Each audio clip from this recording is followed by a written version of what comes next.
हमने नॉर्मल जीवन अफेक्ट किया था, एनोमलस जीवन अफेक्ट किया था। ठीक है, इस वीडियो में हम पढ़ेंगे क्लासिकल एक्सप्लेनेशन ऑफ नॉर्मल जीवन अफेक्ट। उसके बाद नॉर्मल जीवन अफेक्ट का ही हम क्वांटम अप्रोच पढ़ेंगे, लेकिन पहले इसके बारे में क्लासिकली जान लो कि क्लासिकली जीवन अफेक्ट के बारे में क्या कहा गया था। ठीक है, उसके बाद जाएंगे क्वांटम अप्रोच की तरफ, फिर पढ़ेंगे इसके न्यूमेरिकल कैसे सोल्व करते हैं। क्लियर? देखो मेरे पीछे बोर्ड पे लिखा हुआ है क्लासिकल एक्सप्लेनेशन ऑफ नॉर्मल जीवन अफेक्ट। सबसे पहले मैंने आपको जीवन अफेक्ट में क्या बताया था कि जब तक किसी इलेक्ट्रॉन के ऊपर या किसी भी चार्ज पार्टिकल के ऊपर कोई भी फील्ड अप्लाइड नहीं होता तो वो सिर्फ अपने स्ट्रक्चर पे टूट जाता है। वो एक सिर्फ फाइन चार्ज स्प्लिटिंग दिखाता है, यानी कि वो नॉर्मल स्प्लिटिंग शो करेगा, जैसे कि हमने हाइड्रोजन एटम की स्प्लिटिंग देखी थी। उसके बाद हाइड्रोजन एटम का हमने फाइन स्ट्रक्चर देखा था। लेकिन जब आप उसके ऊपर कोई एक्सटर्नल मैग्नेटिक फील्ड अप्लाई करोगे, बाहर से कोई फील्ड मैग्नेटिक फील्ड अप्लाई करोगे, तो उसकी स्प्लिटेंस अलग तरह से होती है। अब वही स्प्लिटेंस हमें देखनी है। पहले देखो मैंने एक फिगर बनाई हुई, इसमें क्या है, कोई भी एटम है जिसमें एक इलेक्ट्रॉन बाहर वाले शेल में घूम रहा है। अंदर क्या है, ये उसका न्यूक्लियस है, बाहर क्या है, इलेक्ट्रॉन। वो इलेक्ट्रॉन एक पर्टिकुलर शेल में रिवॉल्व कर रहा है। अब तक इस इलेक्ट्रॉन के ऊपर कोई भी फील्ड अप्लाइड नहीं है, यानी कि ये जो आपको फिगर दिखाई गई है इसके अंदर कोई भी मैग्नेटिक फील्ड अप्लाई नहीं किया हुआ। इसमें देखो there is no magnetic field. अभी तक इस फिगर में कोई भी मैग्नेटिक फील्ड अप्लाई नहीं किया गया, यानी कि इसके ऊपर केवल एक ही फोर्स लग रहा है। कौन सा? जो फोर्स इस इलेक्ट्रॉन को रिवॉल्व करवाने के लिए जरूरी है वो कौन सा फोर्स होता है? Centripetal force. ये सब बात आप 11वीं क्लास में पढ़ चुके होते हैं। किसी भी पार्टिकल को सर्कुलर मोशन में रिवॉल्व करवाने के लिए केवल एक ही फोर्स चाहिए होता है। कौन सा फोर्स? Centripetal force. तो ऐसा ही इलेक्ट्रॉन को सर्कुलर ऑर्बिटल में रिवॉल्व करवाने के लिए न्यूक्लियस से क्या मिल रहा है? Centripetal force. किसके अलोंग? इसकी रेडियस आर के अलोंग। अब मैं क्या करती हूँ, इसके ऊपर एक फील्ड लगाती हूँ। कौन सा? Magnetic field. फॉर एग्जांपल मैंने यहाँ पे फील्ड लगा दिया मैग्नेटिक फील्ड, और मैग्नेटिक फील्ड मैंने कैसा लगा दिया? इस बोर्ड के परपेंडिकुलर इनवर्ड्स। कैसा सिंबल है वो? परपेंडिकुलर इनवर्ड का। तो जब इस पार्टिकल के ऊपर आपने कोई बाहर से एक्सटर्नल मैग्नेटिक फील्ड लगा दिया तो ये क्या शो करेगा? जीवन अफेक्ट शो करेगा। अब सबसे पहले उसका क्लासिकल अप्रोच पढ़ते हैं। देखो मैंने पहले लिखा हुआ है F इक्वल टू mv²/r। ये कौन सा फॉर्मूला होता है? सेंट्रीपिटल फोर्स का, यानी कि इस इलेक्ट्रॉन के ऊपर जब सेंट्रीपिटल फोर्स ऑफ एक्सीलरेशन लग रहा है तो क्या फॉर्मूला है? F equal to mv²/r। इसमें m क्या है? उस इलेक्ट्रॉन का मास। v क्या है? जिस वेलोसिटी के साथ वो इलेक्ट्रॉन घूम रहा है। r क्या है? उसकी रेडियस, यानी कि न्यूक्लियस से लेके आउटर मोस्ट शेल तक का जो डिस्टेंस है वो क्या दिखा रहा है? r। ठीक है, अब अगली बात v equal to r omega. ये जो फॉर्मूले लिखे हुए हैं ये सब आप 11वीं क्लास में पढ़ चुके हैं। v क्या है? उसकी लीनियर वेलोसिटी, r उसकी रेडियस, ओमेगा उसकी एंगुलर वेलोसिटी, किसकी? जो इलेक्ट्रॉन रिवॉल्व कर रहा है उसकी। तो F equal to mv²/r, v equal to r omega. इस v equal to r omega को इसमें पुट करो। जब आपने पुट किया तो क्या मिला? F equal to m। यहाँ पे क्या था? v²। अब v की जगह लिख दो r ओमेगा, तो क्या बन गया? m r² ओमेगा² डिवाइड बाई r। एक r से ये r कैंसिल हो जाएगा, क्या बचेगा? तो F इक्वल टू mr ओमेगा², इसको मान लेती हूँ मैं इक्वेशन 1। ठीक है, अब देखो अब बात आती है, यहाँ तक जो बात हो रही थी वो बात सिर्फ ये हो रही थी जब तक उस इलेक्ट्रॉन के ऊपर आपने कोई एक्सटर्नल फील्ड नहीं लगाया था। इलेक्ट्रॉन क्या? पूरे एटम के ऊपर जब तक आपने बाहर से कोई मैग्नेटिक फील्ड नहीं लगाया था, ये बात तब तक की थी। अब हम मान लेते हैं कि हमने उसके ऊपर एक्सटर्नल मैग्नेटिक फील्ड लगा दिया। कौन सा? ये बोर्ड के परपेंडिकुलरली इनवर्ड। ये फोर्स ऐसे लगा इस तरह से, मान लीजिए ये मेरे पास जो प्लेन है उससे अपना एटम है और इलेक्ट्रॉन घूम रहा है, इसके परपेंडिकुलर मैंने ऐसे फील्ड लगाया यूं इस तरह करके। ठीक है, तो मैंने परपेंडिकुलर इनवर्ड मैग्नेटिक फील्ड लगा दिया। अब मैग्नेटिक फील्ड के बाद वो एटम कैसे रिएक्ट करेगा वो देखो। उसके ऊपर फोर्स कौन सा लगेगा? Magnetic force. ये भी 11वीं क्लास में एक छोटा सा चैप्टर आता है मैग्नेटिक फील्ड का, उसमें बताया गया है मैग्नेटिक फील्ड अप्लाई करने के बाद उस चार्ज पार्टिकल पे कोई ना कोई मैग्नेटिक फोर्स लगेगा। वो मैग्नेटिक फोर्स यानी कर रहा है Fb। इसका फॉर्मूला क्या होता है? B Q V sin theta. B क्या है? जो मैग्नेटिक फील्ड इंटेंसिटी आपने उसके ऊपर लगाई है वो इंटेंसिटी। क्यू क्या है? उस चार्ज पार्टिकल के ऊपर जो चार्ज है वो। V जिस वेलोसिटी के साथ वो पार्टिकल घूम रहा है, और थीटा जो इस B और V के बीच में एंगल है वो एंगल है थीटा, यानी कि अप्लाइड मैग्नेटिक फील्ड और पार्टिकल की वेलोसिटी के बीच में जो एंगल है वो एंगल है थीटा। आगे समझ में? देखो मैंने लिखा हुआ है यहाँ पे इस चार्ज पार्टिकल की वैल्यू कितनी है? E। इस चार्ज पार्टिकल के ऊपर जो चार्ज है वो है इलेक्ट्रॉन के चार्ज के बराबर, जो मास है वो मास है इलेक्ट्रॉन के मास के बराबर। ठीक है, आगे देखो ये क्या है? अप्लाइड मैग्नेटिक फील्ड की वजह से जो फोर्स लगा है वो। तो फोर्स या फिर आप लोरेंज फोर्स बोल सकते हैं। लोरेंज फोर्स किसके बराबर होगा? बी, क्या की जगह पुट करो ई यानी कि इलेक्ट्रॉन का चार्ज, वी इलेक्ट्रॉन की वेलोसिटी, साइन थीटा। अब एक बात बताओ, अगर मुझे इस साइन थीटा की वैल्यू मैक्सिमम लिख दूं मैं, साइन थीटा मैक्सिमम किस टाइम होता है? 90 डिग्री पे। साइन 0 0 ये वैल्यू होती है मिनिमम, और साइन 90 1 ये वैल्यू होती है मैक्स। ये 10th क्लास में ट्रिग्नोमेट्री के चैप्टर में आ जाता है। साइन थीटा की मैक्सिमम वैल्यू किस पे होती है? 90 डिग्री पे। तो जब आप थीटा की वैल्यू 90 डिग्री पुट करेंगे, देखो मैंने क्या पुट किया है, अगर ये मेरे पास प्लेन, इसको मान लो कि ये प्लेन जो है मेरे पास एक्स वाई प्लेन है, ठीक है, ये एक प्लेन है, ये एक्स वाई, इसके अंदर जो मेरा इलेक्ट्रॉन है वो घूम रहा है ऐसे मान लो, ठीक है। इसके परपेंडिकुलर क्या होती है? Z axis. वो किस तरह से होती है? इस तरह से। और इस जेड एक्सिस के अलोंग भी मैंने क्या लगाया? Perpendicular magnetic field. तो एक्स वाई और जेड एक्सिस जो आपस में म्यूचुअली परपेंडिकुलर होती है, तो एंगल कितना बना?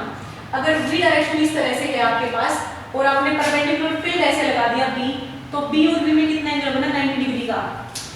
तो उस टाइम पे जब एंगल दोनों के बीच में थीटा की वैल्यू 90 डिग्री है, तो मैग्नेटिक फोर्स क्या हो जाएगा? मैक्सिमम। इसलिए मैंने यहाँ पे लिखा है लोरेंज फोर्स, मैग्नेटिक फोर्स क्या होगा? मैक्सिमम। तो मैक्सिमम फोर्स किस टाइम? जब थीटा की वैल्यू कितनी है? 90 डिग्री। तो sine 90 1, B E B sine 90 कितनी वैल्यू हो गई? सिर्फ simple B E B sine 90 क्या हो गया? पूरा 1। तो लोरेंज फोर्स जब आप मैग्नेटिक फील्ड परपेंडिकुलर अप्लाई करते, चाहे वो इनवर्ड हो चाहे आउटवर्ड हो, लोरेंज फोर्स की वैल्यू उस टाइम क्या आएगी? मैक्सिमम। अब देखो ये मैक्सिमम वैल्यू आपने लगा दी, ठीक है। एक फोर्स पहले सिर्फ उसके ऊपर ये लग रहा था, अब एक फोर्स अलग से ये लग रहा है। दो तरह के फोर्स लगे, ध्यान से सुनो। पहले सिर्फ आपके पास सेंट्रीपिटल फोर्स था, मैग्नेटिक फील्ड अप्लाई करने के बाद एक फोर्स और लग रहा है, कौन सा? Magnetic force. जब दोनों फोर्स आपस में ऐड हो गए तो कुछ ना कुछ चेंज तो आएगा, या तो वो चेंज नेगेटिव आएगा या वो चेंज पॉजिटिव आएगा। वो डिपेंड करता है कि आपने फील्ड जो लगाया है वो इनवर्ड लगाया है या आउटवर्ड लगाया है, उस बात पे डिपेंड करता है। जैसे कि आपने फील्ड इनवर्ड लगाया तो मैग्नेटिक फोर्स और सेंट्रीपिटल फोर्स मिला के कम भी हो सकता है, और आपने फील्ड आउटवर्ड लगाया तो मैग्नेटिक फोर्स और अप्लाइड फोर्स जो पहले से ही था, जो सेंट्रीपिटल फोर्स लग रहा था, वो पॉजिटिव भी हो सकता है। पॉजिटिव का मतलब कि मैग्नेटिक फोर्स बढ़ गया, नेट फोर्स आपका इंक्रीज हो गया, और नेगेटिव का मतलब नेट फोर्स आपका डिक्रीज हो गया, ठीक है। तो चेंज इन फोर्स देखो, चेंज इन फोर्स कितना आएगा? Plus minus B E B, यानी कि ये मैग्नेटिक फोर्स कम भी हो सकता है, मैग्नेटिक फोर्स ज्यादा भी हो सकता है। तो मैंने दोनों सिंबल लिखा है plus minus B E B. किसमें चेंज आएगा ये? अगर मैं इस मैग्नेटिक फोर्स को क्या कर दूं, जो नेट चेंज आएगा plus minus B E B. B की जगह क्या वैल्यू पुट करोगे? R omega. तो D F, change in force कितना आया? D F plus minus B E R omega. B की जगह पुट कर दिया आर ओमेगा। इसको मान लो ये आपके पास इक्वेशन नंबर 2 है। अब देखो यहाँ तक बात थी मैग्नेटिक फोर्स की, यहाँ तक बात थी सेंट्रीपिटल फोर्स की। अब मैं अगर मैंने मैग्नेटिक फोर्स के अंदर चेंज निकाला है तो मैं सेंट्रीपिटल फोर्स में भी चेंज निकालती हूँ कि उसमें कितना चेंज हुआ।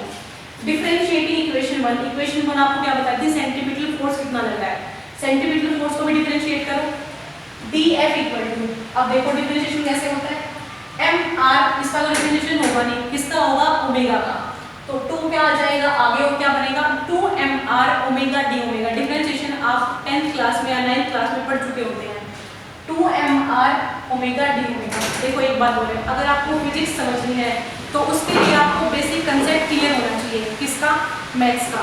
यानी कि मैथ में आपको डिफरेंशिएशन, इंटीग्रेशन, ट्रिग्नोमेट्री कम से कम इतना उसका बेस पता होना चाहिए, तभी आप फिजिक्स में आगे बढ़ सकते हैं, ठीक है। तो बिल्कुल बेसिक सी बात है कि जब f का आप डिफरेंशिएशन करेंगे यानी कि डी एफ लिखेंगे, अब देखो तो दोनों तरह के फोर्स हैं आपके पास। एक फोर्स को आपने डिफरेंशिएट कर लिया है, अब सेकंड फोर्स को करने की बारी है। तो सेकंड फोर्स को करो डी एफ, उस तरफ क्या आ जाएगा? डिफरेंशिएट करने के बाद f की जगह पे डी एफ, यानी कि डी एफ क्या होता है? एक बहुत ही छोटा सा पोर्शन, जैसे कि आप किसी चीज के रेस्पेक्ट में डिफरेंशिएशन कर रहे हैं, उसको काटना होता है एक तरह का, मतलब उसका छोटा सा हिस्सा। तो उस फोर्स का अगर छोटा सा हिस्सा देखिए आप डी एफ, मान लीजिए ये आपके पास कोई पूरा एक चार्ज कंडक्टर है, इस एक वायर है, इसमें करंट फ्लो कर रहा है, तो इस करंट का छोटा सा हिस्सा, मान लीजिए इतने से पोर्शन में आपको करंट की वैल्यू निकालनी है, इतने से पोर्शन पे आपको फोर्स निकालना है। अगर इस पूरे के ऊपर फोर्स F है तो इसका छोटा सा हिस्सा, इसके ऊपर आपको फोर्स निकालना हो तो कैसे निकालेंगे? D F. एम आर का डिफरेंशिएशन नहीं होगा, वो एज इट इज लिखे जाएंगे। ओमेगा स्क्वायर का डिफरेंशिएशन होगा, क्या हो जाएगा? 2mr, ये 2 उठ के आगे आ जाएगा, 2mr ओमेगा डी ओमेगा। तो मैंने वही लिखा है df equal to 2mr omega D omega. अब ये भी df की वैल्यू है, ये भी df की वैल्यू है, तो इक्वेशन 2 और 3 को कंपेयर करो। अगर इनकी लेफ्ट हैंड साइड इक्वल है तो राइट हैंड साइड भी इक्वल होगी। देखो इस तरफ भी df लिखा हुआ है, इस तरफ भी df लिखा हुआ है, यानी कि दोनों साइड इक्वल हैं। तो लेफ्ट साइड अगर इक्वल तो राइट हैंड साइड को इक्वेट करो। 2mr ओमेगा डी ओमेगा लिया और इसका plus minus B P R omega, plus minus B P R omega. R omega इस तरफ भी है, आर ओमेगा इस तरफ भी है, आपस में कैंसिल आउट कर दो, क्या बचा? इस तरफ बचा 2m डी ओमेगा, इस तरफ क्या बचा? Plus minus B E. ये प्लस माइनस साइन ज्यादा किसने लगाया था? अगर मैग्नेटिक फील्ड आपने अप्लाई किया है तो नेट फील्ड जो होगा वो पॉजिटिव भी हो सकता है, यानी कि ज्यादा भी हो सकता है, और नेगेटिव यानी कि कम भी हो सकता है। तो इस तरफ से अब मैं वैल्यू निकालती हूँ E बाई एम की। E by M charge by mass ratio, ये वैल्यू कई जगह बहुत काम आ जाती है। तो E by M equal to 2। अब देखो ये E इधर है, M को उठा के इसके नीचे ले आओ। E बाई एम ऊपर क्या बचेगा? 2d ओमेगा, 2d ओमेगा, ये B कहाँ जाएगा? इसके नीचे। तो क्या बचा? E by M plus minus 2d omega by B। इसी क्वेश्चन को आप नोट कर लो 4 से। ओमेगा इक्वल टू, आपको पता है ओमेगा यानी कि एंगुलर फ्रीक्वेंसी क्या होती है? 2 पाई बाई t। 1/t की वैल्यू क्या होती है? Linear frequency mu. इसको प्रोनाउंस ठीक करो, म्यू नहीं होता, ये क्या होता है? Mu, MEU, MEU। कई बार बच्चे इसको बोलते हैं MPW, म्यू नहीं, ये म्यू गलत होता है, म्यू होता है इसकी वैल्यू 2 पाई म्यू। 2 पाई म्यू, म्यू क्या होता है? C by lambda. ये सब बातें बच्चों आप 9th या 10th क्लास में पहले से पढ़ते आ रहे हो। म्यू क्या होता है? C अपॉन लैम्डा, लैम्डा क्या होती है? वेवलेंथ। छोटी छोटी बातें आपको इस वीडियो में बताने के लिए नहीं है, ये आपको पहले से ही आपके माइंड में क्लियर का कंसेप्ट होना चाहिए, डिफरेंशिएशन का, लोरेंट्ज फोर्स का, जो आपके 11th 12th या 9th 10th के कंसेप्ट हैं वो आपको पहले से पता होनी चाहिए। तो 2 pi by T, 1/t mu, mu की वैल्यू C बाई लैम्डा। तो देखो ओमेगा की वैल्यू का क्या आ गई लास्ट में? 2 pi C by lambda. Omega equal to 2 pi C। इस ये जो कांस्टेंट टर्म थी उनको मैंने बाहर लिख दिया, 1 बाई लैम्डा क्या कर लिया अंदर। फिर से डिफरेंशिएशन करो इसका। अब मैं डिफरेंशिएशन क्यों कर रही हूँ? ताकि मैं इस ओमेगा को लैम्डा की टर्म्स में लिख सकूँ, ठीक है? अब आपको बाद में बताऊंगी कि लैम्डा की टर्म्स में क्यों लिखना चाहती हूँ। तो omega equal to 2 pi C 1/लैम्डा। ओमेगा को डिफरेंशिएट करो डी ओमेगा, ये चीजें कांस्टेंट तो डिफरेंशिएशन नहीं होगा। 1 बाई लैम्डा का differentiation minus 1 lambda square D lambda. In equation 4 में देखो आपके पास डी ओमेगा की वैल्यू है, इस डी ओमेगा की वैल्यू को रिप्लेस कर दो किससे? डी लैम्डा से। डी ओमेगा की पूरी वैल्यू क्या हो गई? ये वाली। तो इस डी ओमेगा की वैल्यू को इसमें पुट कर दो, तो क्या आ जाएगा आपके पास? E बाई एम की वैल्यू प्लस माइनस 2/b बाहर, डी ओमेगा की जगह पे minus 2 pi by C by lambda square D lambda. अब देखो इस माइनस की वजह से इस प्लस माइनस पे कोई फर्क नहीं पड़ेगा, plus minus minus, minus minus plus. तो इस प्लस माइनस पे कोई फर्क नहीं पड़ा, वो plus minus as it is ही रहेगा। तो E बाई एम की वैल्यू क्या आ गई? Plus minus 2 by E minus 2 pi C lambda square D lambda. आगे बढ़ो। E बाई एम इसको मल्टीप्लाई करो, 2 2 जा 4 plus minus 4 pi C as it is, B lambda square as it is, D lambda as it is. तो देखो D lambda की value क्या आ गई? हमें यहाँ से जरूरी है D लैम्डा की वैल्यू निकालनी, बाकी सब टर्म्स को उठा के इस तरफ ले आओ। D लैम्डा की वैल्यू आपके पास आ गई plus minus B E lambda square 4 पाई MC। इसको मान लो इक्वेशन नंबर 4। देखो हम शुरू में कहाँ से चले थे? हमने DF की वैल्यू निकाली थी, DF की वैल्यू से ही D ओमेगा और फिर D लैम्डा पे पहुंच गए। अब देखो D लैम्डा आपको पता है जो क्या होता है? C by lambda. तो अगर आपके पास D लैम्डा की वैल्यू है तो आप D न्यू की वैल्यू निकाल सकते हैं। D न्यू क्या हो जाएगा? C as it is 1 lambda का differentiation minus 1 lambda square D lambda. D lambda की वैल्यू है तो डी न्यू की वैल्यू आप निकाल सकते हैं। क्या देखो डी लैम्डा क्या मिल जाएगा? Minus lambda square upon C D nu. इस वाली इक्वेशन से इधर देखो D nu equal to minus C upon lambda square D lambda. तो डी लैम्डा की वैल्यू क्या आ जाएगी? Minus lambda square upon C D nu. अब हमें क्या करना है? Minus lambda square upon C D nu, D lambda की ये वैल्यू और डी लैम्डा की ये वैल्यू आपस में कंपेयर करो। तो minus lambda square upon C D new इसके बराबर आ गया प्लस माइनस ये वैल्यू उठा के मैंने एज इट इज यहाँ पे रख दी बस। C से C कैंसिल, लैम्डा स्क्वायर से लैम्डा स्क्वायर कैंसिल, लास्ट में क्या बच गया? D nu equal to plus minus B E upon 4 pi M. ये क्या आ गया? Change in frequency. किसकी फ्रीक्वेंसी में चेंज? जो ये इलेक्ट्रॉन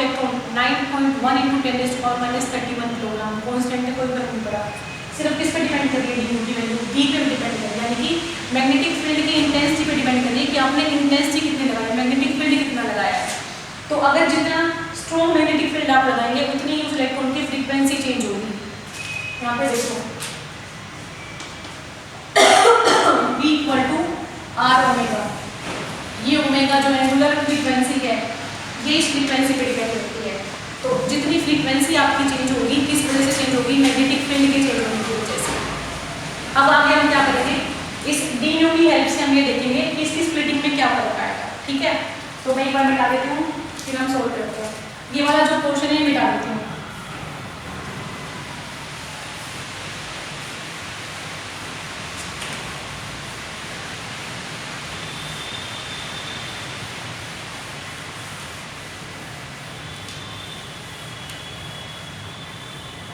देखो अब वहाँ पे डी न्यू की वैल्यू है, तो मैं मान लेती हूँ एक बात कि पहले मेरे पास जो इनिशियल फ्रीक्वेंसी थी, पहले लिख लो आप इनिशियल फ्रीक्वेंसी, कौन सी फ्रीक्वेंसी, जब तक आपने कोई मैग्नेटिक फील्ड अप्लाई नहीं किया था। इनिशियल फ्रीक्वेंसी मान लेते मेरे पास न्यू थी, बाद में चेंज होने के बाद अब अगर मैं डी न्यू की दो वैल्यू लिखूँ कि एक वैल्यू है मेरे पास 𝜇1 और एक वैल्यू है 𝜇2, अगर डी न्यू की वैल्यू पॉजिटिव होती है, मान लीजिए कि बाद में जो डिफरेंस आता है डी न्यू वो पॉजिटिव किस टाइम आएगा, जब फाइनल फ्रीक्वेंसी में से इनिशियल फ्रीक्वेंसी घटाने के बाद आपके पास वैल्यू पॉजिटिव हो। तो डी न्यू की दो वैल्यू, डी न्यू 𝜇1 माइनस न्यू की वैल्यू पॉजिटिव हो। पॉजिटिव वैल्यू क्या हो उसकी, BE/4πm, BE/4πm। तो देखो 𝜇1 माइनस न्यू = BE/4πm, ठीक है। और ये 4πm किसकी वैल्यू है, डी न्यू की, या फिर आप इसको सिंपल डेल्टा न्यू लिख लो। पता है जब डेल्टा न्यू जो है, अगर वो डेल्टा न्यू डी न्यू किस टाइम बनेगा, जब ये डेल्टा की वैल्यू बहुत ही कम हो, यानी कि जब आपका चेंज जो है वो बहुत ही छोटा हो, तो डेल्टा न्यू को हम सिंपली डी न्यू से डिनोट कर सकते हैं। ठीक है, तो न्यू माइनस वैल्यू, ठीक है, एक वैल्यू है आपके पास ये, और 𝜇1 इसमें क्या बन जाएगा, 𝜇1 = new plus delta nu. Second देखो, अगर आपके पास डी न्यू की वैल्यू नेगेटिव हो, अगर आपके पास डी न्यू की वैल्यू नेगेटिव किस टाइम आएगी, जब फाइनल फ्रीक्वेंसी में से इनिशियल घटाने की आपके पास नेगेटिव वैल्यू आए। तो जब 𝜇2 माइनस न्यू = आपके पास क्या वैल्यू आए, -BE/4πm। तो डी न्यू क्या आ गया आपके पास, नेगेटिव आ गई उस टाइम पे, तो 𝜇2 minus nu = minus delta nu आ रहा है आपके पास। ठीक है, तो 𝜇2 कितनी हो जाएगी, इधर जाके माइनस की, न्यू माइनस डेल्टा न्यू। अब देखो जो फाइनल वैल्यू आपके पास आ रही है, 𝜇1 की वैल्यू कितनी है, इनिशियल प्लस जो चेंज है वो पॉजिटिव में आ रहा है, और 𝜇2 की वैल्यू इनिशियल माइनस जो चेंज है वो नेगेटिव में आ रहा है। अगर आपके पास, पहले देखो थोड़ा सा डेल्टा में आना पड़ेगा,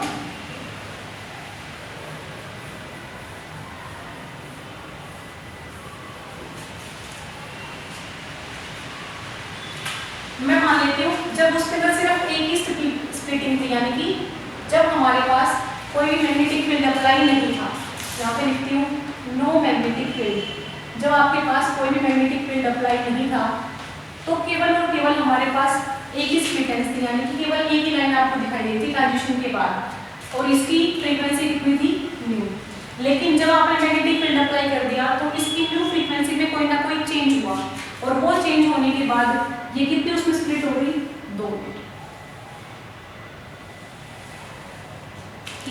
इधर वाली अगर आप बीच वाली को फ्रीक्वेंसी हम न्यू माने तो ये क्या हो जाएगी न्यू माइनस डेल न्यू, और ये क्या हो जाएगी न्यू प्लस डेल न्यू। यही जो डिफरेंस आता है, यही डिफरेंस मेन वजह है, किस वजह, जीमन इफेक्ट को एक्सप्लेन करने के लिए। यानी कि आपने मैग्नेटिक फील्ड अप्लाई किया तो उस इलेक्ट्रॉन में घूमने की फ्रीक्वेंसी में जो चेंज आया वही रिस्पॉन्सिबल है उसकी स्प्लिटिंग के लिए। आई बात समझ में? जीमन इफेक्ट क्लासिकली इस तरीके से एक्सप्लेन किया गया था कि आपने पहले कोई मैग्नेटिक फील्ड अप्लाई नहीं था तो उसकी केवल एक ही फ्रीक्वेंसी थी, वो सिंगल फ्रीक्वेंसी से रिवॉल्व कर रहा था। लेकिन जब आपने मैग्नेटिक फील्ड अप्लाई कर दिया तो उसमें कितने चेंज आया, उसकी वेवलेंथ में चेंज आया, उसकी फ्रीक्वेंसी में चेंज आया, उसके एंगुलर फ्रीक्वेंसी में चेंज आया। तो वो फ्रीक्वेंसी का चेंज ही आपकी स्प्लिटेंस दिखाता है। ये था आपका classical explanation of normal जीमन effect. अगले लेक्चर में हम पढ़ेंगे quantum explanation of normal जीमन effect और फिर उसके बाद करेंगे इसके एग्जांपल्स। ठीक है, थैंक यू सो मच।